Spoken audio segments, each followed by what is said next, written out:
नमस्कार. अंड्याचे नेहमीचे तेच ते पदार्थ खाऊन कंटाळला असेल तर एकदा अशा पद्धतीने झणझणीत असा अंड्याचा खरडा बनवून बघा.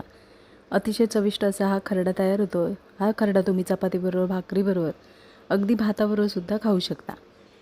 उकडून घेतलेली आपण इथे 4 अंडी आहेत. अंड्याचे छोटे असे तुकडे करून घ्यायचे आहेत. आवडीप्रमाणे छोटे मोठे असे तुकडे करून घेऊ शकता. इथे आपण आता अंड्याचे तुकडे करून झालेले आहेत.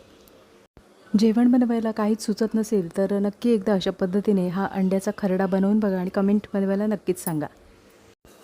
कढईमध्ये आपण फोडणीपुरतं तेल गरम करून घेणार आहोत. तेल छान गरम झाल्यानंतर 15 ते 20 इथे आपण लसणाचा वापर करणार आहोत. 3 ते 4 हिरव्या मिरच्या, इथे मी तिखटवाल्या मिरच्या वापरलेल्या आहेत. तुम्ही कमी अधिक जास्त वापरू शकता. त्यानंतर एक छोटा आल्याचा तुकडा, लसूण मिरची व्यवस्थित असं परतून घेणार आहोत. एखाद मिनिटभर आपण इथे आलं, लसूण आणि मिरची परतून झाल्यानंतर इथे आपण थोड्याशा कोथिंबीरीचा वापर करणार आहोत. अर्धी वाटी सुक्या खोबऱ्याचा वापर करणार आहोत. साधारण परतून घेणार आहोत. खोबरं आणि कोथिंबीर साधारण परतून झाल्यानंतर एका डिशमध्ये काढून घेणार आहोत. मिरची, कोथिंबीर, आलं, लसूण व्यवस्थित असं परतून झाल्यानंतर एका डिशमध्ये आपण काढून घेणार आहोत. हा खरडा छान थंड करून झाल्यानंतर मिक्सरमध्ये बारीक करून घ्यायचा आहे.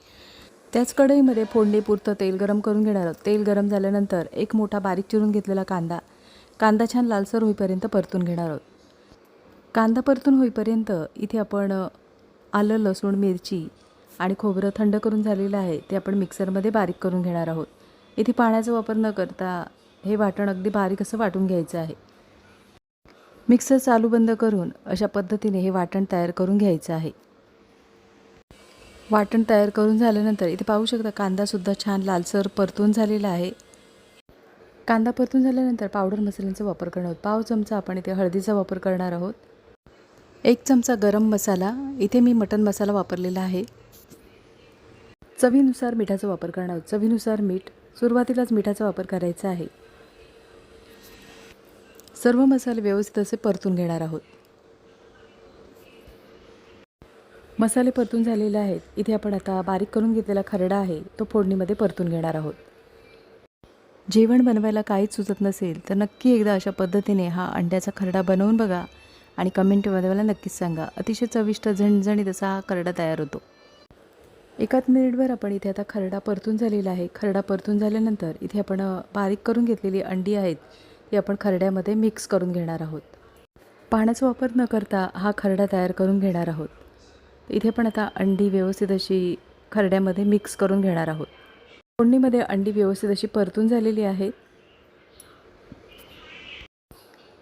फोडणीमध्ये अंडी परतून झाल्यानंतर इथे आपण आता बारीक चिरलेल्या कोथिंबीरीचा वापर करणार आहोत. आवडत असल्यास वरून लिंबाच्या रसाचा वापर करू शकता. कोथिंबीर आणि लिंबाच्या रसाचा वापर केल्यानंतर खरडा एकदा आपण ढवळून घेणार आहोत. अंड्याचा खरडा ढवळून झालेला आहे. इथे आपण आता 2 ते 3 मिनिटांसाठी गॅसची फ्लेम स्लो ठेवून एक वाफ येऊ द्यायची आहे. वरून बारीक चिरलेल्या कोथिंबीरीचा वापर करायचा आहे आणि झाकण ठेवून 2 ते 3 मिनिटांसाठी वाफ येऊ द्यायची आहे. 2 ते 3 मिनिटं झालेली आहेत. छान अशी एक वाफ आलेली आहे. झणझणीत असा अंड्याचा खरडा तयार करून झालेला एका डिशमध्ये काढून घेणार आहोत. मस्त गरमागरम झणझणीत असा अंड्याचा खरडा, भाकरी आणि बारीक चिरून घेतलेला कांदा असेल तर नक्कीच 2 घास जास्त जेवाल असा हा खरडा तयार होतो. आजची रेसिपी आवडली असेल आणि चॅनलवर नवीन असला तर चॅनलला सबस्क्राईब करा आणि व्हिडिओ आवडला असेल तर लाईक शेअर करा. पुन्हा भेटू अशाच नवीन रेसिपीमध्ये.